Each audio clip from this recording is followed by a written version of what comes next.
প্ৰথম কথাটো হৈছে আমি অসমৰ খিলঞ্জীয়া মানুহখিনিৰ এক সুৰক্ষিত ভৱিষ্যতৰ কাৰণে আমি কাম কৰিছোঁ আৰু আমি অসমখন বাংলাদেশী মুক্ত কৰিবই লাগিব আৰু আমি অসম বচাব লাগিব। আমি এই অভিযান কৰোঁতে কোনোবাই যদি ক'বলৈ আহে যে আমি শান্তি সম্প্ৰীতি ভংগ কৰিছোঁ আৰু এইবিলাক ভণ্ডামি আমি সহ্য নকৰোঁ, তাৰমানে মিয়াৰ বিৰুদ্ধে কথা ক'লে, বাংলাদেশীৰ বিৰুদ্ধে কথা ক'লে আমি শান্তি সম্প্ৰীতি ভংগ কৰা হয় আৰু মাৰোৱাৰী আৰু বিহাৰীৰ বিৰুদ্ধে কথা ক'লে আমি পিয়ৰ জাতীয়তাবাদী বোলে এইবিলাক ভণ্ডামি নচলিব। আমাৰ স্পষ্ট কথা, মিয়াৰ বিৰুদ্ধে যিখন অভিযান চলিছে অভিযান চলিব, মিয়াক আমি উজনি অসমবাসী খেদিমেই।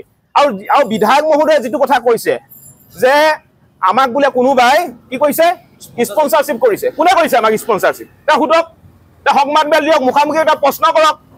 আমাৰ স্পষ্ট কথা, আমাৰ নেতা হিমন্ত বিশ্ব শৰ্মাও নহয়, আমাৰ নেতা গৌৰৱ গগৈ নহয়, আমাৰ নেতা অখিল গগৈ নহয়, আমি সম্পূৰ্ণ জাতীয়তাবাদী আদৰ্শে আমি ডাঙৰ হোৱা এটা দল। গতিকে আমাৰ স্পষ্ট কথা, অসমৰ কোনো কাৰণতে বাংলাদেশীৰ দপদপনি নচলিব।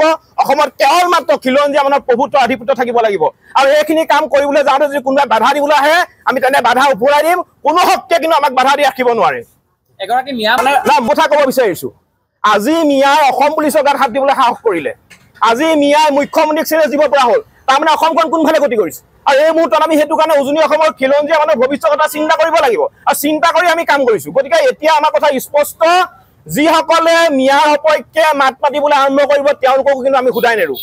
যিসকলে মিয়াৰ সপক্ষে গৈ কথা ক'বলৈ আৰম্ভ কৰিব তেওঁলোককো কিন্তু সোধাই নেৰোঁ। স্পষ্ট কথা, তেওঁ যোনে নহওক লাগে, যোন শক্তিয়ে নহওক, কিন্তু আমাক কোনেও বাধা দি ৰাখিব নোৱাৰে। আমি উজনি অসমৰ মিয়া খেদিমে, অসমৰ পৰা মিয়া খেদিমে, মিয়া যাবই লাগিব। আৰু মুখ্যমন্ত্ৰী মহোদয়ে যিয়ে বেয়া কথা ক'বলৈ আৰম্ভ কৰিব তেনেধৰণৰ মিয়াৰ বিৰুদ্ধে কিন্তু আমি কঠোৰতকৈ কঠোৰ কিন্তু ব্যৱস্থা গ্ৰহণ কৰিম। সংগঠনে কৈছে যে শিৱসাগৰত শান্তি সম্প্ৰীতি ভংগ হৈছে, সেই সংগঠনবিলাকৰ কোনো গণভিত্তি নাই। আপোনালোকে মন কৰিব, সেই সংগঠনবিলাকৰ কোনো ধৰণৰ গণভিত্তি নাই। এতিয়া সম্প্ৰীতিৰ কথা ওলাইছে, আমি কি সম্প্ৰীতি ঠিকা লৈ থৈছোঁ নেকি? আমি সম্প্ৰীতিৰ ঠিকা লৈ থৈছোঁ নেকি? মই সুধিব বিচাৰিছোঁ, সম্প্ৰীতি কি অকল আমি বজাই ৰাখিব লাগিব নেকি? সম্প্ৰীতি সকলোৱে বজাই ৰাখিব লাগিব। মিয়াৰ বিৰুদ্ধে কথা ক'লে কেলৈ সম্প্ৰীতিৰ কথা ওলায়?